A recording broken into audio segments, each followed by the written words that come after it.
দিনাজপুরে শ্রমিকদের সড়ক অবরোধ, আটক শ্যামলী পরিবহনের ম্যানেজারকে নির্দোষ দাবি।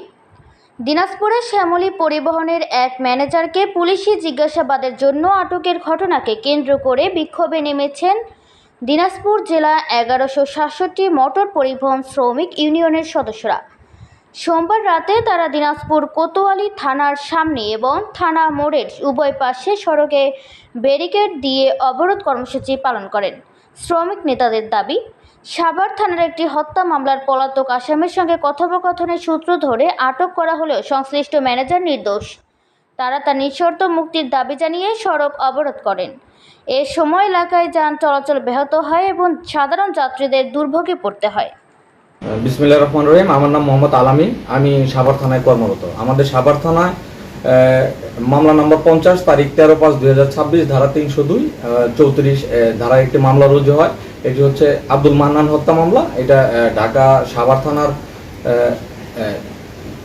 দত্তগ্রাম এলাকায় একটা ম্যাচে আব্দুল মান্নানের আমরা লাশ পাই। আমরা তথ্য প্রযুক্তির মাধ্যমে জানতে পারি এই মামলার একজন আসামি দিনাজপুর সদর থানাধীন কালীতলা এলাকায় আছে।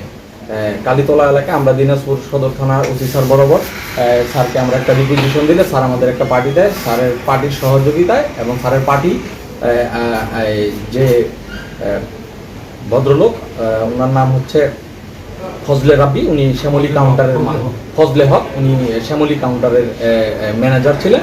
ওনারে আমরা সসম্মানে একটু জিজ্ঞাসাবাদের জন্য নিয়ে এসে ওনাকে জিজ্ঞাসাবাদের গুরুত্বপূর্ণ তথ্য আমরা পাই এবং এই মুহূর্তে এর শ্রমিক সংগঠনের কয়েকজন লোককে আমরা নেতাদেরকে আমরা বিষয়টা জানাই এবং সাধারণ কিছু শ্রমিক সংগঠনের লোকজন এসে এই সদর থানার গেটে একটি বাস গাড়ি রেখে দেয়। পরে শ্রমিক সংগঠনের লোকজন বাস গাড়িকে আমাদের ওসি স্যারের সহযোগিতায় এবং স্থানীয় যে থানার অফিসার ফোর্সের সহযোগিতায় বাস গাড়ি থানার গেট থেকে সরাই দেয়।